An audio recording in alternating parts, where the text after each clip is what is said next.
Hello students, आज हम लोग हीट ट्रांसफ़र का टॉपिक चालू करेंगे और हीट ट्रांसफ़र में टोटल 3 चीज़ें आती हैं।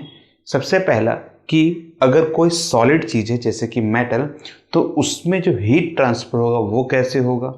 सेकंड चीज़ आती है कि फ्लूइड, अगर कोई फ्लूइड जैसा चीज़ है जैसे कि गैस हो गया या फिर वाटर हो गया, तो आपका जो लिक्विड हो गया वाटर मतलब, तो उसमें जो हीट ट्रांसफ़र होगा वो कैसे होगा। और तीसरा चीज़ कि अगर कोई मीडियम नहीं है जैसे कि सन रेज, तो सन रेज के और हमारे अर्थ तक पहुँचने तक लाइट के बीच में आपका एटमॉस्फेयर, हमारा अर्थ के बाहर का एटमॉस्फेयर आता है जो कि वहाँ कुछ भी नहीं है, एक्चुअल में खाली है वो। तो वहाँ से हीट इतना कैसे आ जाता है, तो उसको समझेंगे, जो कि आता है आपका खाली जगह में। ठीक है, तो इसको 3 पार्ट में बांटा गया है, तो इस वीडियो को भी हम लोग 3 पार्ट में बांटेंगे। सबसे पहले हम लोग समझेंगे कंडक्शन, जो कि आपका सॉलिड चीज़ में फ्लो होता है हीट। फिर सेकंड चीज़ आएगा फ्लूइड में, जो कि कन्वेक्शन बोलते हैं। और तीसरा आएगा खाली जगह में कैसे किसी हीट को भेजा जाए, तो वो आता है रेडिएशन। तो इस वीडियो में हम लोग कंडक्शन के ऊपर में बात करेंगे और इसको समझेंगे कि कंडक्शन कैसे होता है। ठीक है, और इसके ऊपर 2 क्वेश्चन भी हम लोग सॉल्व करके देखेंगे, जिससे हमारी अंडरस्टैंडिंग कंडक्शन को लेके थोड़ी और अच्छी हो जाए। ओके, चलिए स्टार्ट करते हैं फिर। तो आज का सबसे पहले हीट ट्रांसफर तो आपको मैंने समझा दिया है, तो सबसे पहले चालू करते हैं सीधा सीधा कंडक्शन। ओके, हीट ट्रांसफर का मतलब कि एक टेम्परेचर, अगर टेम्परेचर में डिफरेंस आ जाए तो एनर्जी का जो ट्रांसफर होता है, और वो एनर्जी जो होगी वो आपका हीट के फॉर्म में होगी। बस इतना सही है। ठीक है, ओके। तो कंडक्शन को समझने का बहुत सिंपल सा तरीका है। कंडक्शन का मतलब क्या बताया मैंने आपको, ऐसे सॉलिड चीजें जिसमें से हीट ट्रांसफर हो पाए। ठीक है, अब सॉलिड चीज में भी अलग अलग आता है। कुछ आता है जो हीट को अच्छे से पास होने देगा, कुछ ऐसे भी होंगे जो हीट को पास होने नहीं देंगे। ये इनकी मटेरियल की प्रॉपर्टीज होती हैं। जैसे कि आप आयरन ले लीजिए, कॉपर ले लीजिए, एल्यूमिनियम ले लीजिए, जो भी मेटल वाली चीजें हैं वो अच्छे से हीट को ट्रांसफर करते हैं। सेकंड चीज, अगर आप वुड ले लीजिए या ग्लास ले लीजिए, ऐसा कोई भी चीज़ ले लीजिए, फिर फाइबर ले लीजिए, प्लास्टिक ले लीजिए, ऐसी चीज़ें जो होती हैं बैड कंडक्टर ऑफ हीट होती हैं। फिर इसको आप गैस के फॉर्म में भी देख सकते हैं, एयर हो गया, हाइड्रोजन हो गया, ये भी बैड कंडक्टर होते हैं। ठीक है, मतलब ये हीट को अच्छे से पास होने नहीं देते। तो अच्छे से कौन पास होने देता है? मेटल देता है। तो हम लोग मेटल के बारे में बात करेंगे, क्योंकि हमको पढ़ना क्या है? कंडक्शन। ठीक है, ठीक है। तो समझिए कैसे करता है, वर्क कैसे करता है। मान लीजिए कि हमारे पास में, यहाँ पास में मेटल है और यहाँ पास में कुछ टेम्परेचर है, मान सकते हैं 100 डिग्री सेल्सियस है, और यहाँ 0 डिग्री सेल्सियस है। ठीक है, अब due to the temperature difference के कारण ये वाला पॉइंट से ये हीट यहाँ जाने की कोशिश करेगा, क्योंकि टेम्परेचर में डिफरेंस आ गया है। अब ये जो मेटल है, ये मेटल के जो मॉलिक्यूल्स होंगे वो किस टाइप से बने होंगे? ये इस टाइप से बने होंगे, एक दूसरे के साथ में अटैच होंगे और काफी स्टडी पोजीशन पे होंगे। क्या होंगे? काफी स्टडी पोजीशन पे होंगे, मतलब इनके बीच में बहुत कम गैप होगा। अब देखिए, एक चीज हमेशा याद रखिएगा कि कोई भी चीज स्टेशनरी जैसा चीज कुछ नहीं होता है। मतलब कोई भी चीज प्योरली रिजिड नहीं हो सकता है, इस चीज को आपको याद रखना है। क्या हो सकता है? कोई भी चीज प्योरली रिजिड नहीं हो सकता। तो जितने भी इसके पार्टिकल हैं वो जरूर अपने, उसके पास में कुछ ना कुछ एनर्जी होगी, क्योंकि वो 0 केल्विन तक नहीं पहुंचेंगे। अगर उसके पास एनर्जी है तो वो वाइब्रेट करता ही होगा। ठीक है, अब जिसके पास ज्यादा हीट एनर्जी होगी वो ज्यादा वाइब्रेट करेगा, जिसके पास लेस हीट एनर्जी है वो कम वाइब्रेट करेगा। बस इतना सही फर्क है। तो उससे होता क्या है? उससे ये होगा आपका कि जो ज्यादा वाइब्रेट कर रहा है, ठीक है, उसके पास में ज्यादा एनर्जी है, और जो कम वाइब्रेट हो रहा है उसके पास में कम एनर्जी है। अब हीट को यहां से यहां तक ट्रांसफर होना है। ठीक है, तो इसको ऐसे समझिएगा कि इस वाले मॉलिक्यूल को आपको ज्यादा हीट मिला, तो ये ज्यादा तेजी से वाइब्रेट करेगा। बट ये एक सॉलिड चीज है। क्या है? ये एक सॉलिड चीज है, मतलब कि ये अपनी जगह में अगर वाइब्रेट हो रहा होगा इतना पोजीशन पे, तो ये अपने चीज का, इसका जो एवरेज वैल्यू होगा, यहां से यहां तक का जो वाइब्रेशन होगा, वो अपनी एवरेज वैल्यू को चेंज नहीं करेगा। अब ऐसा समझ लीजिए कि ये अपनी, इसको ज्यादा एनर्जी मिल गई और इसको जगह नहीं है ज्यादा वाइब्रेट होने के लिए, ज्यादा जगह नहीं है, तो ये क्या करेगा? ये तेजी से ऐसे से हिलेगा और इस अपने बाजू वाले को एनर्जी ट्रांसफर करेगा, मतलब बार बार हिट करेगा। जब हिट करेगा तो ये अपने वाइब्रेशन इसको देगा। अब इसको दिया तो इसके पास एनर्जी गई होगी कुछ ना कुछ। इसके पास एनर्जी गई, फिर ये भी अपने एवरेज वैल्यू पे ऐसे हिलना चालू किया और करते करते ये एनर्जी पहुंचते पहुंचते यहां तक पहुंच जाएगा। मतलब कि सारे के सारे वाइब्रेट करना ऐसे चालू कर दिए।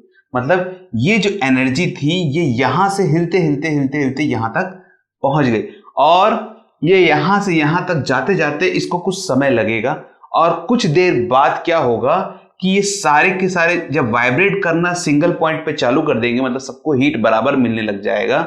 फिर समझिएगा, सबको हीट बराबर मिलने लग जाएगा, सबका वाइब्रेशन सेम हो जाएगा जब, क्योंकि देखिए इसके पास एक बार वाइब्रेशन के लिए इतना जगह मिल गया तो ये दोबारा उतना वाइब्रेशन नहीं ले सकता है, तो ये क्या करेगा, पास करते जाएगा आगे। ये वाला मॉलिक्यूल इसको पास करेगा, ये वाला इसको, ये वाला इसको, पास करते करते तक फाइनली ये यहां पहुंच जाएगा जब, तो उसके पास इससे जितना भी एक्स्ट्रा हीट आएगा ये पास करते हुए ये यहां चला जाएगा। ठीक है, हायर टू लोअर की तरफ चला जाएगा। तो जब ये वाइब्रेशन सबके साथ बराबर हो जाएंगे तो उस पॉइंट पे ये स्टडी पॉइंट पहुंच जाता है, स्टडी स्टेट बोलते हैं जिसको, जिसमें आपको हीट जो है वो कांस्टेंट हो जाता है। क्या हो जाएगा, हीट कांस्टेंट हो जाएगा। ठीक है, इसको आप ऐसे भी समझ सकते हैं, मान लीजिए कि ये पाइप है, मैं आपको लिक्विड की तरह समझाने की कोशिश कर रहा हूं पर ये है नहीं। ठीक है, मान लीजिए कि आपने यहां से कुछ पानी देना चालू किया और ये यहां से पानी निकलना चालू होगा। जब ये यहां से पानी निकलना चालू होगा उससे पहले क्या होगा, उससे पहले ये होगा कि पानी पहले यहां पहुंचेगा, फिर ये आगे बढ़ेगा, ये यहां पहुंचेगा, फिर यहां पहुंचेगा, यहां पहुंचेगा, यहां पहुंचेगा और ये पहुंचते पहुंचते फाइनली यहां पहुंच जाएगा। ठीक है, तब तक आपको पानी यहां से मिलने वाला नहीं है। फिर उसके बाद यहां से जो भी एक्स्ट्रा पानी आएगा, अब ये पूरा एरिया फिल होने के बाद ही इसमें जो भी एक्स्ट्रा आएगा ये सभी को धकेलेगा और यहां से पानी निकलना चालू होगा। मतलब जब तक ये फुल नहीं होगा तब तक यहां से पानी निकलना चालू नहीं होगा। वैसे ये भी है, जब तक सभी के पास में हीट कांस्टेंट ना हो जाए तब तक यहां से ये हीट यहां नहीं जाएगा। ठीक है, ठीक। अब देखिए ये जो इसकी मॉलिक्यूल्स है, ये एक प्रॉपर्टी होती है मटेरियल की, हर मटेरियल की कुछ ना कुछ प्रॉपर्टी होती है। वो प्रॉपर्टी क्या है कि ये वाला मॉलिक्यूल अपने अगले वाले मॉलिक्यूल को कितना ज्यादा हीट ट्रांसफर करेगा, मतलब ये अपने आप को, ये मॉलिक्यूल इसके साथ में कितने अच्छी अंडरस्टैंडिंग लगता है हीट को ट्रांसफर करने के लिए। तो हर मटेरियल का हीट ट्रांसफर का जो कैपेसिटी है वो अलग अलग है। ठीक है, मटेरियल के मतलब ये कांस्टेंट वैल्यू होगी हर मटेरियल की, हर एलिमेंट की। ठीक है, अब वो जो वैल्यू है वो आपको एक चार्ट बना हुआ है, आपकी बुक में दिया गया है, मेटल, नॉन मेटल। तो सबसे अच्छा जो कंडक्टर माना जाता है वो सिल्वर को माना जाता है, जो बहुत ही ज्यादा आपका हीट ट्रांसफर करने देता है, अलाउ करता है। मतलब ये ज्यादा वाइब्रेट होता होगा, मतलब ये सभी को ज्यादा एनर्जी देता होगा। ठीक है, फिर उसके बाद में आपका कॉपर आता है, फिर एल्यूमिनियम आता है और ऐसे करके ये आपका नीचे चला जाता है वैल्यूज। ठीक है, सबसे कम मेटल में आपका मर्क्यूरी माना जाता है। तो इस टाइप से ये वैल्यू है। इसका चार्ट मैंने आपका डिस्क्रिप्शन में भी दे दिया हूं, पीडीएफ नोट्स में भी थोड़ा बहुत, और आपको बाकी बुक से मिल जाएगा। ठीक है, अब इसको समझिए कि ये जब हीट ट्रांसफर कर रहा है तो इसकी कुछ ना कुछ वैल्यू निकल के आएगी। वो जो हीट ट्रांसफर हो रहा है वो किन किन चीजों पे डिपेंड करेगा। अभी देखिए किन किन चीजों पे डिपेंड कर सकता है। तो ये देखिए, पहला हीट, ये जो हीट यहां से ट्रांसफर होगा ये किसके ऊपर डिपेंड करेगा। सबसे पहला ये मटेरियल जो भी होगा वो एक प्रोपोर्शनैलिटी कांस्टेंट के हिसाब से हम अलग से ले लेंगे। सबसे पहला जो डिपेंड करेगा ये टेम्परेचर का जो डिफरेंस आ रहा है इसके ऊपर डिपेंड करेगा।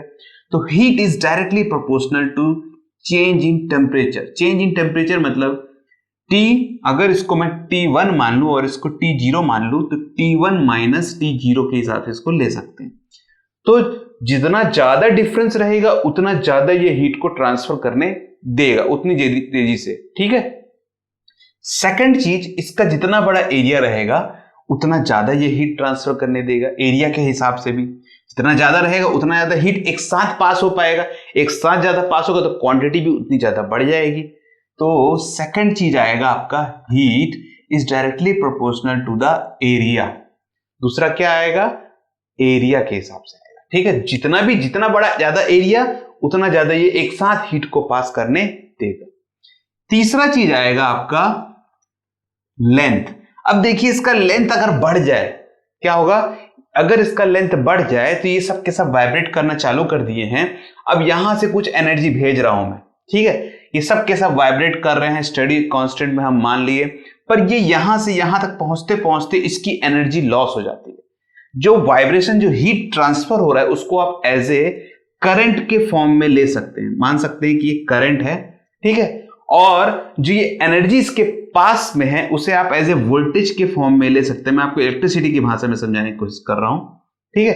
तो जो करंट है, जो फ्लो ऑफ हीट है, वो तो कांस्टेंट है, बट सबके पास में जो ताकत है, हीट की एनर्जी की जो ताकत है, ठीक है, वोल्टेज, वो धीरे धीरे कम होते जाता है। अगर इसके डिस्टेंस को लंबा कर दिया जाए तो because of the internal structure के कारण इसका जो ताकत है, ठीक है, एनर्जी जो है वो कम होते जाता है, तो वो लेंथ के ऊपर में डिपेंड करता है।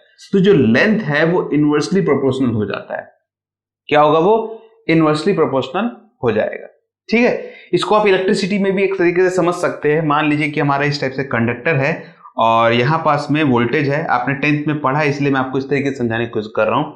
तो जब यहां से आप इसको भेजते हैं, ठीक है, तो यहां अगर आप कोई भी लोड लगा दें, रेजिस्टेंस लगा दें, कुछ भी लगा दें, तो जब इसमें से करंट जाएगा तो सीरीज में जो पूरा करंट जो होता है वो बराबर होता है। बट अगर ये लोड यहां, एक लोड यहां, एक लोड यहां, तो हर कोई अपना अपने हिसाब से एनर्जी को कंज्यूम करता है और फिर फाइनली ये यहां पहुंचा देता है। तो ये पॉजिटिव वाले को आप मान सकते हैं हायर, और ये जीरो, ये नेगेटिव वाले को मान सकते हैं ये। तो हायर टू लोअर पोटेंशियल के हिसाब से आपका करंट फ्लो होता है। तो करंट क्या है? Flow of heat. इसमें जो वोल्टेज मिल रहा है ये टेम्परेचर डिफरेंस, ओके है। अब ये देखिए, ये जो टेम्परेचर डिफरेंस हो रहा है, तो हीट जो हो रहा है, फिर समझिएगा, ये जो हीट एनर्जी मिल रही है इसके पास में सबसे ज्यादा होगा क्योंकि ये नजदीक वाला है। फिर उसके बाद यहां, फिर यहां, और करते करते करते यहां जीरो पहुंच जाएगा। तो सबसे पास वाले के पास में सबसे ज्यादा और धीरे धीरे धीरे धीरे जीरो। तो अगर लेंथ को मैं लंबा कर दूं, लेंथ को अगर मैं लंबा कर दूं, तो ये जो एनर्जी डिस्ट्रीब्यूशन हो रहा है वो भी लंबा हो जाएगा। मतलब हर किसी के पास में जितना पहले मिल रहा था एनर्जी, उससे कम मिलेगा ट्रांसफर होने में। समझ रहे बात को? इसको आप पाइप की भाषा में, अगर पाइप को बहुत ही ज्यादा लंबा कर दूं मैं, लॉन्गर डिस्टेंस तो ट्रैवल करना है उसको, तो देखिए यहां से यहां पहुंचने में तो ठीक है। अब ये एनर्जी जितना भी इसके पास में है, ये सभी को धक्का देते हुए यहां से निकालना है इसको। समझ रहे हैं? अगर एक यहां पास में अगर छोटा सा जगह है तो इसको धक्का देने में ज्यादा समय नहीं लगने वाला है, पर अगर ये थोड़ा सा लंबा हो जाए तो ये सभी को धक्का देना है ना, और लंबा हो जाए तो सभी को धक्का देना है, और इसके पास एनर्जी उतनी की उतनी ही है। समझ रहे? तो अगर ये लंबा हो गया तो इसको ज्यादा ताकत लगेगा और उसके पास उतनी एनर्जी है, तो ये सभी को धक्का देने में थोड़ा सा एनर्जी वेस्ट करेगा ही। और अगर ये लंबा होते जाएगा तो इसकी एनर्जी और कम होती जाएगी। तो लेंथ बढ़ने से इसकी जो फ्लो है वो धीरे हो जाएगा। तो अगर बहुत ही लंबा डिस्टेंस है तो हमको एनर्जी ज्यादा लगता है फ्लो करने में। तो अगर लेंथ बढ़ गया तो हीट जो एनर्जी फ्लो हो रहा है वो ऑटोमेटिक डाउन हो जाएगा। ठीक, अब इन तीनों को आप कंबाइन करेंगे तो आपको एक फॉर्मूला मिलेगा। क्या मिलेगा? Heat is directly proportional to area del T और एल। ठीक है, तो इसको आप कैसे लिख सकते हैं? प्रोपोर्शनैलिटी सिंबल को हटाने से आपको एक वैल्यू मिलेगा के, और ये आपका थर्मल कंडक्टिविटी बोला जाता है। इसको के को क्या बोलते हैं? के को बोलते हैं थर्मल कंडक्टिविटी। ओके है, ये मटेरियल के ऊपर में डिपेंड करता है कि किस टाइप से ये हीट को भेज पाएगा। ए एरिया है आपका, area of cross section, del T, T minus T2, दोनों के टेम्परेचर का डिफरेंस, और एल इज योर लेंथ। ठीक है, और यही है आपका फाइनल फॉर्मूला हीट को ट्रांसफर करने का। किसमें? कंडक्शन में। ठीक है, बहुत ही सिंपल सा था, इसमें बहुत ज्यादा कुछ नहीं है, और एकदम सिंपल सा चीज है। इसी का एक फॉर्मूला, यही चीज का एक डायग्राम बनाया गया आपके बुक में, और सेम यही चीज है, कुछ नहीं किया गया है। किया ये है कि एक आपका कंटेनर यहां ले लिया है और एक इसको इंसुलेट कर दिया है इस टाइप से कि जब यहां से हीट ट्रांसफर हो आपका कंडक्टर से, या फिर जो भी आप चीज यूज कर रहे हैं यहां पास में, देखिए यहां से जब हीट इसमें से ट्रांसफर होगा, ठीक है, तो इसको मान लीजिए कि 100 डिग्री सेल्सियस पे है या फिर T1 है, और इसको T2 ये भी 0 डिग्री सेल्सियस पे इसको मान सकते हैं। जब हीट ट्रांसफर होगा तो ये वाला जो एरिया है इसको क्या कर देगा? इंसुलेट कर देगा। तो इंसुलेट करने से ये जो हीट ट्रांसफर हो रहा है ये आजू बाजू के एटमॉस्फेयर से मिक्स नहीं हो पाएगा, उसकी जितनी भी एनर्जी वो पूरा का पूरा यहां से पास हो पाएगा। ठीक है, फ्लो ऑफ हीट को आप एज ए करंट के फॉर्म में ले सकते हैं, तो इसको आप पानी के फॉर्म में भी ले सकते हैं कि जितना पानी यहां से इन होगा उतना ही पानी यहां से बाहर निकलेगा, बस उसका स्पीड जो है वो स्लो हो जाएगा। ठीक है, तो जो फ्लो है, जो हीट है, वो कांस्टेंट रहने वाला है, मतलब जितना भी यहां से इन होगा उतना यहां से निकलने ही वाला है, तो इसलिए इसको स्टेडी स्टेट कांस्टेंट बोला जाता है। पर इसको यहां तक पहुंचने के लिए कुछ समय लगेगा स्टार्टिंग में, बाद में वो कांस्टेंट हो जाएगा। फॉर्मूला बहुत सिंपल सा है, KA T1 - T2 upon L। तो ये आपका T1 हो गया, ये T2 हो गया। ठीक है, ये जो मटेरियल है इसका K वैल्यू हो गया, इसका area of cross section this हो गया, और ये यहां से यहां तक का L हो गया। इसको आप इस तरीके से डायग्राम से भी समझ सकते हैं, पर ये बेसिक स्ट्रक्चर जो होता है कंडक्टर का वो ये होता है। अगर आप मॉलिक्यूल के हिसाब से समझेंगे तो बहुत अच्छे से आपको समझ में आएगा ये बात। ओके है, ठीक है। तो आई होप आपको ये कंडक्शन का टॉपिक अब अच्छे से समझ में आ रहा होगा। इसके ऊपर 2 क्वेश्चन है, चलिए उसको सॉल्व कर लेते हैं, तो थोड़े बहुत जो कमी रहेगी वो भी उसमें दूर हो जाएगी। ओके है, ठीक है, चलिए फिर इसको रफ करता हूं मैं। तो ये हमारा क्वेश्चन है 11.6। क्वेश्चन आपको एनसीईआरटी में मिल जाएगा और मेरे नोट्स में भी आपको मिल जाएगा। ठीक है, मैं आपको क्वेश्चन समझाने की कोशिश करता हूं पहले, बाकी क्वेश्चन आपको वहां से मिल जाएगा। और अगर आप ये वीडियो डायरेक्टली देखते तब भी आपको कोई तकलीफ नहीं होने वाला है। क्वेश्चन मैं आपको समझाता हूं, देखिए क्या बोल रहा है। आपको बोल रहा है कि एक कंटेनर यहां है और ये कंटेनर से यहां से ये एक आपका एलिमेंट है, ठीक है, जो कि जुड़ा हुआ है, इसमें से हीट ट्रांसफर होगा। इसको आप, ये आपका 100 डिग्री सेल्सियस पे है यहां पास में। ठीक है, उसके बाद ये जो जुड़ा हुआ है इसको आप स्टील मान लीजिए, और उसके बाद ये जो बचा हुआ हिस्सा है इस पे आपको कॉपर को जोड़ दिया है, मतलब दोनों को ज्वाइन कर दिया है। ठीक है, अब इसके बाद हीट को फ्लो होने के लिए इसको इन्होंने 0 डिग्री सेल्सियस पे रख दिया। ये 100 है, ये 0 है, इसके लिए इसमें से हीट ट्रांसफर होगा। इसमें 2 एलिमेंट ले लिया, एक स्टील और एक कॉपर। ठीक है, 2 मटेरियल ले लिया, एलिमेंट नहीं बोलेंगे क्योंकि स्टील तो आपको एलिमेंट में नहीं आ गया, अलॉय हो गया। तो इसमें से हीट आपका ट्रांसफर होगा। अब यहां पास में 2 अलग अलग मटेरियल आ गए हैं। अब 2 अलग अलग मटेरियल आने के कारण क्या होगा, दोनों अलग अलग मटेरियल आने के कारण इसमें और इसमें दोनों में अलग अलग टाइप से फ्लो होगा, पर जो हीट है वो आपका H जो है वो स्टडी है।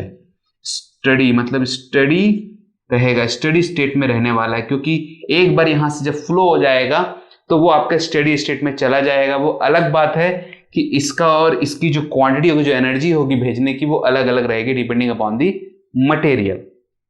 अब स्टडी H को हम क्या मानते हैं, स्टडी हीट मान लेते हैं। ठीक, तो हमारे पास में एक फॉर्मूला है, क्या फॉर्मूला है, H equal to KA T1 - T2 upon L, ये फॉर्मूला है। अब देखिए पूछ क्या रहा है, पूछ ये रहा है कि ये जो बीच में जो जॉइंट दिख रहा है इस पोजीशन तक आते आते ये T का वैल्यू क्या होने वाला है। इसको अगर आप T0 मान लीजिए, ये T1 मान लीजिए और इसको T2 मान लीजिए। ठीक है, तो इस पॉइंट पे, ये वाले पॉइंट पे टेम्परेचर जो होगा वो कितना होगा, मतलब यहां से यहां तक फ्लो होते होते तक तो 0 होने वाला है, यहां 100 है, यहां 0 है। ठीक है, तो जो फ्लो होगा तो इस पर्टिकुलर पॉइंट पे जो टेम्परेचर मान लेंगे वो कितना निकल के आने वाला है। अब हम पहले ही कंसिडर कर चुके हैं कि जो हीट है वो स्टडी हीट है, तो इसका मतलब ये है कि H ऑफ दिस, मतलब स्टील के लिए जो लिया जा रहा है वो इक्वल टू कॉपर के लिए भी उतना ही होगा। ठीक है, तो अगर मैं स्टील को एक साइड में रख लूं, मान लीजिए कि स्टील को मैं K1 मान लेता हूं। ठीक है, इसकी गिवन वैल्यूज कुछ दी गई हैं, एरिया को A1 मान लेता हूं। ठीक है, फिर देखिए हीट जो फ्लो होगा यहां से यहां होगा और फिर यहां से यहां होने वाला है। तो जब यहां से यहां होगा तो T1 - T0 हो जाएगा। यहां से यहां तक इसकी लेंथ है L1, ये हो गया स्टील के लिए, फिर होगा कॉपर के लिए। तो कॉपर के लिए क्या आएगा, K2 A2, फिर T0 से T2 तक, तो T0 to T2 divide by कितना निकल के आने वाला है आपका, ये L2। ठीक है, ओके है, ठीक। अब इसकी वैल्यूज हम निकाल सकते हैं। देखिए इसका हीट और इसका हीट दोनों के दोनों बराबर रहने वाला है, इसका आपको याद है ना, फ्लो ऑफ हीट जो बोल रहे हैं हम, वो दोनों के दोनों बराबर रहने वाला, because of this is the steady state.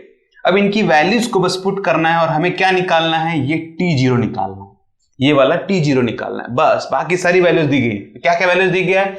Length, steel of length है 15 सेंटीमीटर, मतलब इसका लेंथ है 15 सेंटीमीटर, ये स्टील है। कॉपर लेंथ है आपका 10 सेंटीमीटर, मतलब ये जो वायर है इसमें से जो करंट फ्लो हो रहा है वो कितना है आपका 10 सेंटीमीटर का। फिर इसका जो एरिया है वो आपका कॉपर के एरिया से डबल है। इसका जो भी एरिया है वो कॉपर के एरिया से डबल है, इसलिए A1 इक्वल टू 2A2 और कॉपर A2 तो है ही। K1 ऑफ स्टील मतलब कंडक्टिविटी, थर्मल कंडक्टिविटी जो स्टील की है वो 50.2 है और कॉपर की जो है वो 385 है। तो जो कॉपर है वो अच्छे से हीट को फ्लो कर पाएगा एज कंपेयर टू स्टील के मुकाबले। ये तो क्लियर हो गया, क्योंकि जितनी अच्छी थर्मल कंडक्टिविटी उतना ज्यादा वो हीट को अच्छे से फ्लो होने देगा। ठीक है, ठीक है। इसको आप एज ए रेजिस्टिविटी के फॉर्म में भी ले सकते हैं। अगर इलेक्ट्रिसिटी में आप देखेंगे तो जो रेजिस्टिविटी होता है वैसा ही कुछ ये भी है यहाँ पास में। ठीक है, ठीक है। तो वैल्यूज को पुट करते हैं और आंसर निकालने की कोशिश करते हैं। तो K1 कितना है हमारा? K1 है 50.2, A1 कितना है 2A2, टेम्परेचर कितना है T1 है 100 और T0 तो निकालना है। नीचे में L1 कितना है 15 सेंटीमीटर है, तो उसको मीटर में कन्वर्ट करने के लिए ऊपर में आप 100 से मल्टीप्लाई कर दीजिए। फिर K2, तो K2 कितना है 385, A2 कितना है उतना का उतना ही, T0 तो निकालना है, T2 0 है और L2 कितना है 10 सेंटीमीटर, तो इसको मीटर में कन्वर्ट करने के लिए ऊपर से 100 मल्टीप्लाई कर दीजिए या फिर 0.10 भी लिख सकते हैं, पर इनकी वैल्यूज मैं काट सकता हूं। यहाँ पर देखिए ये और ये कट गया, ये A2 और ये A2 भी कट गया, ये 2 बचा है यहाँ पास में, तो नीचे की वैल्यू क्या आएगा 50.2 into 2 100 minus T0 divide by 15 और ये आएगा 385 और ये बचेगा T0 अपॉन 10। ठीक है, अब इसको थोड़ा कैलकुलेटली थोड़ा सा बनाया जाए अच्छे से। तो देखिए क्या कर सकता हूं मैं, इस वैल्यू को यहीं रहने देता हूं, ये T0 को यहां, बाकी इधर शिफ्ट कर देता हूं। तो 100 माइनस T0 अपॉन T0, इसको इधर शिफ्ट किया, 385 है 15 अपॉन 10 और ये वैल्यू नीचे आएगा तो आएगा 50.2 इंटू 2। ठीक है, ठीक है। जब इसको आप सॉल्व करेंगे तो आपका नियर अबाउट वैल्यू मैंने पहले से सॉल्व करके रखा हूं इसको मैं, तो इसका जो नियर अबाउट वैल्यू आ रहा है वो आ रहा है 5 T0 है ना यहाँ पास में, सॉरी T0 नहीं है, आई मिस्टेक, 5.75 आ रहा है, 5.75, 100 minus T0 upon T0। Okay है, अब इसको इधर भेज देंगे तो कितना आएगा आपका 100 माइनस T0 5.75 T0, इसको उधर भेज दिए तो 100 equal to 5.75 T0 plus T0, ये हो जाएगा 6.75 T0 और ये आएगा 100। ठीक है, अब आप इसको इजीली डिवाइड कर सकते हैं, तो T0 इक्वल टू आएगा 100 डिवाइड बाई 6.75। तो इसका डिवाइड करके देखेंगे आप खुद ही। ठीक है, कैलकुलेशन पार्ट आप ही को करना है, इससे आप ही का प्रैक्टिस होने वाला है। मैं करूंगा तो वीडियो बड़ा हो जाएगा, क्योंकि इसके बाद एक और क्वेश्चन है और मैं बिल्कुल नहीं चाहता कि ये वीडियो बहुत ही ज्यादा बड़ा हो। ठीक है, तो कैलकुलेशन पार्ट आपको खुद करके देखना है। इस वीडियो को पॉज कर दीजिए और कैलकुलेशन खुद करके देखिए। उसके बाद इसकी जो वैल्यू आ रही है वो आ रही है 44.4 डिग्री सेल्सियस, क्योंकि टेम्परेचर को डिग्री में लिया गया है 100 to 0, इसलिए इसका टेम्परेचर भी 0 डिग्री सेल्सियस पे लिया जा रहा है। तो 44 डिग्री सेल्सियस इस पॉइंट पे आपको मिलने वाला है। यहां तक पहुंचते पहुंचते तक तो 0 ही होना है। ठीक है, जो एनर्जी वो टोटली 0 होने वाली है। यहां से भेजने के बाद यहां तक देखिए हायर टू लोअर, इसको आप ऐसे झरने की तरह भी समझ सकते हैं कि झरना से ऐसे पानी गिर रहा है, तो जब पानी में गिर गया जमीन में पहुंच गया वो, तो उसका फिर 0 हो गया उसकी वैल्यू, फिर वो वहां से कहीं नहीं जाने वाला है। फ्लो अलग हो रहा है तो वो इसके सिर्फ प्रेशर के कारण ही हो रहा है। ठीक है, तो अलग अलग तरीका है इसको समझने का। वोल्टेज करंट के भाषा में भी समझ सकते हैं, पानी की भाषा में भी समझ सकते हैं, झरने के हिसाब से भी समझ सकते हैं। ये बस आपको दिमाग में क्लिक होना चाहिए कि जो फ्लो हो रहा है वो किस टाइप से हो रहा है। ठीक है, बाकी ये मैथमेटिकल कैलकुलेशन पार्ट है, इसको आप आराम से कर सकते हैं, इसमें कोई तकलीफ नहीं है। बस ये प्रैक्टिस का ही यहाँ पास में खेल है। ठीक है, थोड़ा समय लेता है, पर एक बार अगर आपको ये बनने लग गया तो फिर ज्यादा समय नहीं लेगा। तो एक बार अगर आपको प्रैक्टिस हो गया तो ये जीवन भर आपको काम आने वाला है, ठीक है। चाहे आप जॉब में रहें या कहीं भी रहें, आपको हमेशा ये काम आएगा। तो इसका प्रैक्टिस जरूर करिएगा मैथमेटिक्स। ये जो कैलकुलेशन है कुछ नहीं, तो प्लस माइनस डिवाइड और इनटू, ये सिर्फ 4 चीजें हैं, उसके अलावा आपको कुछ नहीं मिलने वाला, ठीक है। तो ठीक है, इस क्वेश्चन को अब रफ करते हैं। आई होप ये क्वेश्चन आपको समझ में आ गया होगा। अब एक सेकंड क्वेश्चन देखते हैं और उसका फिर इस वीडियो को क्लोज करेंगे, कहीं जाइएगा नहीं, ठीक है। ओके, तो बहुत ही सिंपल सा क्वेश्चन है 11.7, ठीक है। क्वेश्चन काफी बड़ा है इसीलिए मैं नहीं लिखता हूँ, इस चीज को आप याद रखिएगा। तो क्वेश्चन मैं आपको समझाने की कोशिश करता हूँ। देखिए बहुत ही सिंपल सा क्वेश्चन है। क्वेश्चन क्या बोलता है कि 2 रॉड लेना है आपको, एक आयरन का है और एक ब्रास का है, और इन दोनों को यहां से ज्वाइंट कर देना है। दोनों को ऐसे ज्वाइंट कर देंगे, ठीक है। जब इन दोनों को ज्वाइंट करेंगे, ठीक है, उसके बाद इस पॉइंट से इसका कुछ टेम्परेचर रहेगा 373 केल्विन। कितना रहेगा? 373 केल्विन। और एक साइड में रखेंगे 273 केल्विन। अगर इसको डिग्री सेल्सियस में करेंगे तो ये 100 और ये 0 होता है, ठीक है। 273.15 एक्चुअल में 0 होता है, ठीक है। तो नियर अबाउट ये 0 के बराबर ही है। अब जब इन दोनों को ज्वाइन कर दिए हैं तो इसमें 3 चीजें पूछ रहा है। सबसे पहला, इस पर्टिकुलर ये जो ज्वाइंट दिख रहा है यहां पास में इसका जो टेम्परेचर है वो कितना होगा। सेकंड चीज पूछ रहा है कि मान लीजिए कि मैं इसको ज्वाइन करने के बाद इसको एक कंप्लीट बार लेके चलूं, मैं कंप्लीट बार। तो देखिए इसका थर्मल कंडक्टिविटी अलग है, इसका थर्मल कंडक्टिविटी अलग है। अगर मैं इसको ज्वाइन करने के बाद ये पूछ रहा हूं कि मेरे को चाहिए इस पूरे आयरन और ब्रास को मिला के जो थर्मल कंडक्टिविटी है वो कितना है, तो उसे हम के कांस्टेंट ले लेंगे, ठीक है। के डैश ले लेते हैं, उसको निकालना है। थर्ड चीज पूछ रहा है कि अगर मैं इसको एक कंप्लीट बार मान लेता हूं, ठीक है, तो जो हीट ट्रांसफर हो रहा है यहां से यहां तक का डायरेक्ट लेना है, ना कि आयरन और ब्रास का अलग अलग लेना है। डायरेक्ट क्या लेना है? यहां से यहां तक का लेना है। तो इन तीनों क्वेश्चन को सॉल्व करने के लिए हमें कुछ इसको डिराइव करना पड़ेगा, और एक बार डेरिवेशन इसका कंप्लीट हो जाता है, डिराइव जो है, तो आप इसकी वैल्यूज जो दिए गए हैं, गिवन वैल्यूज, उसको आप पुट करके आंसर निकाल सकते हैं। गिवन वैल्यूज बहुत ही सिंपल दिया गया है, जैसे लेंथ दिया गया है 0.1, एरिया दिया गया है 0.02, और देखिए L1 इसका और इसका, ये जो L2 है और ये एरिया 2 है, दोनों के दोनों सेम दिखेंगे। तो इसका जो लेंथ है यहां से यहां तक का दोनों का बराबर है, दोनों का एरिया ऑफ क्रॉस सेक्शन भी बराबर है, तो वो दोनों एक दूसरे से कैंसिल हो जाता है वहां पास में। तो हमारा कैलकुलेशन बहुत इजी हो जाएगा। सिर्फ और सिर्फ के की वैल्यू अलग अलग है, ये 79 है और ये 109 है। मतलब ब्रास जो होता है वो बेटर कंडक्टिविटी रखता है कंपेयर टू आयरन के मुकाबले। ओके, तो सबसे पहले T0 के लिए वर्क करते हैं। तो सिंपल सा पहला रूल कि थर्मल जो हीट आपका जो स्टेट है हीट का, इन दोनों के लिए स्टडी हीट मान के चलते हैं। तो अगर स्टडी हीट मान के चलते हैं तो दोनों का हीट आपको इक्वल मिलने वाला है। तो हम फॉर्मूला लगा देते हैं यहां पास में, K1 A1, इसको अगर आप T1 मान ले और इसको आप T2 मान ले, और ये तो आपका T0 है, तो T1 minus T0 divide by L1, ये फर्स्ट के लिए है ना, मतलब किसके निकाले? T0 के लिए हम काम कर रहे हैं फिलहाल में।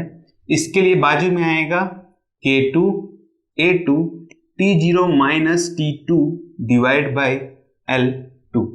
अब एक चीज आप याद रखिएगा इसमें कि ये जो L1 है वो L2 के बराबर है पहला, एंड A1 जो है वो A2 के बराबर है, जिसके कारण ये वैल्यू इससे कैंसिल हो जाएगा और ये वैल्यू इससे कैंसिल हो जाएगा। तो हमें इक्वेशन क्या मिलेगा? K1 T1 minus T0 equal to K2 T0 minus T2। और हमें चाहिए क्या? T0 की वैल्यू चाहिए, तो इक्वेट कर लेते हैं, इसको मल्टीप्लाई करेंगे तो आएगा K1 T1 K1 T0, इसको करेंगे तो K2 T0 K2 T2, इसको इधर ले जाइए, इसको इधर ले आइए, तो K1 T1, इसको इधर लाएंगे तो बनेगा K2 T2, और ये आएगा K2 T0, इधर ले जाएंगे तो K1 T0। हमको चाहिए क्या? T0 चाहिए, इसमें से कॉमन निकाल लीजिए, बचेगा क्या? K2 प्लस K1, इसको K1 प्लस K2 के फॉर्म में भी लिख सकते हैं, कोई प्रॉब्लम नहीं है। तो ये आएगा K1 T1 K2 T2, इसको आप नीचे ले आइए तो आएगा K1 T1 K2 T2 upon K1 plus K2, और यह आएगा T0 का फॉर्मूला। बहुत ही सिंपल तरीके से आ चुका है, ठीक है। तो हमारा T0 का फॉर्मूला निकल चुका है, इसमें बस आपको वैल्यू पुट करना है और आपको अपना आंसर निकालना है। तो मैं वैल्यू पुट करके देख लेता हूँ, मैं पहले से इसको सॉल्व करके रखा हूँ। तो इसकी जो वैल्यू है कि वो क्या क्या पुट कर सकते हैं हम देखिए। तो T0 इक्वल टू K1, तो ये आएगा 79, फिर आएगा T1, तो T1 है आपका 373 प्लस, फिर आएगा K2, तो K2 कितना है 109, और T2 है आपका 273, ओके है। और K1 प्लस K2 मतलब कि 79 प्लस 109। कैलकुलेशन पार्ट आप इसका कर लीजिएगा खुद से ही। तो इसको सॉल्व करने के बाद जो आंसर आता है वो आता है 315 केल्विन, क्योंकि इसका जो टेम्परेचर है वो केल्विन के फॉर्म में दिया गया है, इसलिए इसे केल्विन के फॉर्म में लिया जा रहा है। तो T0 आ रहा है 315 केल्विन, ठीक है। तो 373 से होके इस पॉइंट जब पहुंचेगा तो 315 केल्विन आपका आंसर आएगा। फिर पहुंचते पहुंचते यहां तक 273 केल्विन हो जाएगा, ओके है। मेन चीज था कि इसको डिराइव कैसे करना है। अगर ये डेरिवेशन क्लियर होता है तो इसको आप आराम से कर सकते हैं, ठीक है। इसलिए इसका मैथमेटिकल पार्ट मैं नहीं कर रहा हूं, क्योंकि कितने में करेंगे ऐसा वाला बात है। तो आपको प्रैक्टिस करना है इसका, ठीक है। ठीक, अब नेक्स्ट निकालना है हमको क्या, की डैश निकालना है। क्या निकालना है, के डैश। अब ये जो के डैश है इसे कैसे निकाला जाए, थर्मल कंडक्टिविटी है उसे कैसे निकाला जाए। तो इसके लिए पहले जगह बना लेते हैं, ठीक है, ओके। तो करना क्या है, इसके लिए हमको हीट का फॉर्मूला लगेगा, और हीट का फॉर्मूला आपका इसके लिए लीजिए या इसके लिए लीजिए, दोनों का फॉर्मूला जो आपका जो हीट आता है स्टेडी स्टेट में वो दोनों के दोनों सेम आता है। तो कोई भी हम एक इक्वेशन ले लेते हैं। तो मान लीजिए कि H ले लिया जाए यहां से, ठीक है। अब ये जो H है ये कितना निकल के आ रहा है यहाँ पास में, इसको समझिए। तो ये जो H है इसकी वैल्यू आएगी, क्योंकि K डैश के निकाल रहे हैं, ठीक है। तो इसको समझिए कैसे निकाला जाएगा। K1 ले लीजिएगा इसको, A1 T1 minus T0 divide by L1, okay है, ठीक है। अब क्या करना है इसमें हमको ये जो T0 है इसको एलिमिनेट करना है। क्यों करना है, क्योंकि अगर इसको मैं कंप्लीट मानना चाहता हूं कि ये कंप्लीट कंडक्टर है, तो जो मेरा टेम्परेचर का फ्लो है वो T1 से T2 तक होना चाहिए, ना कि T0 तक होना चाहिए। और T0 का जो वैल्यू है वो हम लोग पहले निकाल चुके हैं इक्वेशन को। तो वो T0 का वैल्यू क्या था, T0 इक्वल टू था K1 T1 plus K2 T2 divide by K1 plus K2, यही था। इसी वैल्यू को आपको यहां पुट कर देना है, ठीक है। तो पुट करिए चलिए। तो देखिए क्या आता है, K1 A1 T1, ठीक है। इस L1 को आप बाहर निकाल लीजिएगा यहां से, और आप चाहें तो इसको दोनों कांस्टेंट रखें तो इसको A भी रख सकते हैं और इसको L भी मान सकते हैं, कोई प्रॉब्लम नहीं, क्योंकि दोनों के दोनों तो बराबर हैं। तो सिंपल भी आप इसको ले सकते हैं। T1 माइनस, अब देखिए ये बाहर निकल गया T1, और T0 की जगह क्या रखना है ये, तो K1 T1 K2 T2 divide by K1 plus K2, ठीक है। K1 प्लस K2 का एलसीएम लेंगे यहाँ, तो क्या आएगा, K1 A अपॉन L तो है ही बाहर, इसके एलसीएम लेंगे तो K1 प्लस K2। यही वैल्यू अगर यहाँ नीचे 1 है तो ये इससे डिवाइड होके फिर इससे मल्टीप्लाई हो जाएगा। तो मल्टीप्लाई होने के बाद ये आएगा T1 K1 plus K2 plus minus K1 T1 plus K2 T2, okay है, ठीक है। अब इसको देखिए, K1 A1 अपॉन L, ये आएगा T1 K1 plus T1 K2 minus K1 T1 plus K2 T2 divide by K1 plus K2, okay है, ठीक है। ये T1 K1 T1 कैंसिल हो जाएगा, और ये T1 K1 है और ये भी K2 T2 है, ठीक है। इसको देखिए, देखेंगे इसमें तो K2 और K2 ये बाहर आ जाएगा, तो K1 A1 अपॉन L, ये K2 और K2 कॉमन आ गया बाहर, तो इसके पास बचा है T1 और इसके पास बचा हुआ है ये माइनस है ना, तो ये माइनस, ये ब्रैकेट रहेगा, सॉरी, तो ये ब्रैकेट ओपन होगा तो ये यहाँ चला जाएगा माइनस, तो ये आपका आएगा T2। मैथमेटिकल कैलकुलेशन में थोड़ा सा गड़बड़ी हो गया। जब इसको यहाँ पास में एलसीएम दिया जाता है तो ये वैल्यू माइनस, ये माइनस पूरे के लिए है, जैसे आप ब्रैकेट लगा दीजिएगा तो आपको ये गलती नहीं होगा। फिर ये ब्रैकेट जब ओपन करे तो ये दोनों में माइनस चला जाएगा। ओके है, ठीक। तो K2 को बाहर निकाल लीजिए, आएगा K1 प्लस K2। अब देखिए इसको अरेंज करना है इसके इस फॉर्म में, देखिए किस टाइप से करेंगे। K1 K2 K1 plus K2, ये A रहेगा अलग से, T1 minus T2 upon L। अगर आप इसको ध्यान से देखेंगे तो ये एरिया अलग हो गया, टेम्परेचर का डिफरेंस T1 से T2 हो चुका है और L अलग हो गया, मतलब कि ये पूरा का पूरा इसको आप लेंथ मान सकते हैं इसका, ठीक है। तो K1 प्लस K2 ये भी अलग हो गया। अब इसको अगर आप देखेंगे तो एक कांस्टेंट वैल्यू निकल के आ रहा है। ये जो वैल्यू है ये क्या है, कांस्टेंट वैल्यू है कि नहीं है? अगर ये कांस्टेंट वैल्यू है तो इसको मैं क्या मान सकता हूं, तो इसको मैं K डैश मान सकता हूं। तो K डैश कितना निकल के आया, K1 K2 divide by K1 plus K2, यही निकल के आया। अब इसकी वैल्यू को पुट करना है और हमको आंसर निकालना है। तो K1 कितना है हमारे यहाँ पास में, K1 की वैल्यू है 79, तो K डैश की वैल्यू आएगा 79 इंटू 109 डिवाइड बाई 79 प्लस 109, ठीक है। तो इसका कैलकुलेशन आपको खुद से करना है, फिर से मैं बता दे रहा हूँ, और इसका कैलकुलेशन मैंने करके रखा हूँ। तो इसकी जो वैल्यू है वो कितना निकल के आएगा, इसमें एक चीज छूट गया है, इसको देख लीजिए क्या छूट गया यहाँ पास में। इसमें अगर आप ध्यान से देखेंगे तो ये जो लेंथ है ये एक्चुअल में कंप्लीट की लेंथ लेना, और ये L और ये L था, ओके है। तो देखिए इसको 12 बनाना है मुझे कंप्लीट के लिए, तो यहाँ पास में मुझे 2 को मल्टीप्लाई करना पड़ेगा। तो इसको कंप्लीट बनाने के लिए, ठीक है, क्योंकि ये लेंथ L 2L हो जाता है, तो इसको कंप्लीट करने के लिए मेरे को यहाँ 2 मल्टीप्लाई करना पड़ेगा। तो ये जो होगा ये 2 यहाँ मल्टीप्लाई हो जाएगा और यहाँ पास में भी 2 से आप मल्टीप्लाई कर दीजिएगा, ओके है, ठीक है। तो इसका कैलकुलेशन करेंगे तो आपको आएगा 91.6, ठीक है, ठीक है। तो इसका कैलकुलेशन आप कर लीजिएगा। देखिए यहां तक आपको सेम आना है, उसके बाद ये L तक इसको यही रहने देना है। अब ये जो वैल्यू निकल के आया ये K डैश का निकल के आया है। अब एक चीज का आपको ध्यान देना है कि ये L है ये सिर्फ और सिर्फ इतने के लिए लिया जा रहा है, पर हमको निकालना कितने के लिए, पूरे के लिए निकालना है। तो L प्लस L 12 कर देंगे, एरिया ऑफ क्रॉस सेक्शन तो उतना ही रहने वाला है, तो इसमें कुछ चेंज नहीं होगा। तो अगर मैं इसको 12 करता हूं तो ये नीचे 2 जोड़ने के लिए मुझे ऊपर भी 2 मल्टीप्लाई करना पड़ेगा। तो देखिए नीचे 2 कर दिया तो ये पूरा लेंथ के लिए हो गया हीट हमारा, H वाला जो फॉर्मूला है, और ये 2 इससे मल्टीप्लाई करने से ये पूरा वैल्यू K का वैल्यू होगा K डैश, तो K dash equal to 2 K1 K2 upon K plus 1 plus K2, ठीक है।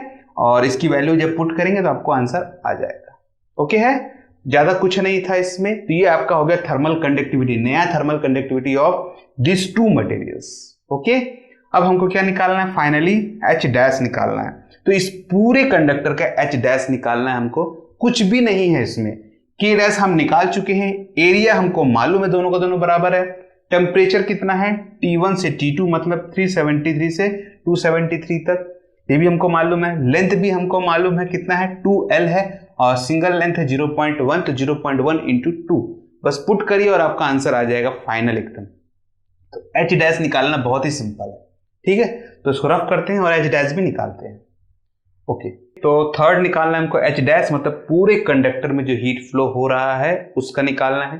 तो H डैश के लिए फॉर्मूला क्या निकलेगा, H dash is equal to K dash, area उतना का उतना ही रहने वाला है, तो एरिया, टेम्परेचर कहाँ से यहाँ तक का लिया जाएगा, तो आएगा T1 माइनस T2, और लेंथ कितना लिया जाएगा, पूरे का लिया जाएगा, तो ये L और ये L बनेगा 2L, तो इसको ले लीजिएगा 2L। वैल्यू इसको पुट करिए, K डैश की वैल्यू हम लोग पहले निकाल चुके हैं, ये हमारा 91.6, एरिया आपका कितना दिया गया है 0.02, टेम्परेचर आपका है 373 माइनस 273, और फाइनल आपका 2, और L है आपका 0.1, ठीक है, बहुत सिंपल सा कैलकुलेशन, इसको कर लेते हैं हम लोग फाइनली। ठीक है, तो ये 0.02 और ये आपका निकलेगा 100 और इसको मल्टीप्लाई करेंगे तो आएगा 0.2। ठीक है, ठीक है, पॉइंट्स को हटाते हैं। देखिए तो सबको अलग अलग कर लेते हैं। तो इसका 91.6, इसका पॉइंट हटाने के लिए नीचे 10, इसका पॉइंट हटाने के लिए 0.02 को हटाने के लिए ये बनेगा 2 और 2 0 है, मतलब इसके नीचे आ जाएगा। फिर ये है 2, तो इसको हटाने के लिए 10 और ऊपर तो 100 है ही। हो गया, सारे पॉइंट हट चुके हैं। ये 100 और ये 100 कैंसिल, ये और ये कैंसिल, 2 और 2 कैंसिल, तो आंसर आएगा 916 और दिस इज आवर हीट। ये होगा आपका जूल में आपका आंसर। बहुत ही सिंपल तरीके से निकल गया कैलकुलेशन। ठीक है, 10-10 के फॉर्म में बहुत इजी हो जाता है, थोड़ा कॉम्प्लिकेटेड रहेगा तो फिर उस पर दिक्कत हो जाता है, थोड़ा समय लगता है, बट नो प्रॉब्लम, प्रैक्टिस करिए, जरूर आएगा। ठीक है, तो ठीक है, फिर इस वीडियो को यहीं क्लोज करते हैं। ये वीडियो काफी बड़ा हो चुका होगा। ठीक है, तो अगर कोई इस टॉपिक पे डाउट आएगा आपको तो कमेंट सेक्शन में आप जरूर पूछिएगा, बिना किसी हेजिटेशन के। कोई भी डाउट आया आपको इस टॉपिक से रिलेटेड में, वैसे मेरे को लगता है कि आपको ये समझ में अच्छे से अब आ गया होगा। और अगर ये वीडियो आपको अच्छे समझ में आया है, ये टॉपिक अच्छे से क्लियर हो गया है, कंडक्शन का टॉपिक, तो इसे लाइक और शेयर जरूर कर दीजिएगा, जिससे ज़्यादा से ज़्यादा लोग पास पहुंच पाए। और आप हमारे वीडियो पहली बार देख रहे हैं, अगर आप हमारे चैनल से नहीं जुड़े हैं तो सब्सक्राइब करना बिल्कुल भी ना भूलें। Thank you for joining this video. आपका दिन शुभ रहे।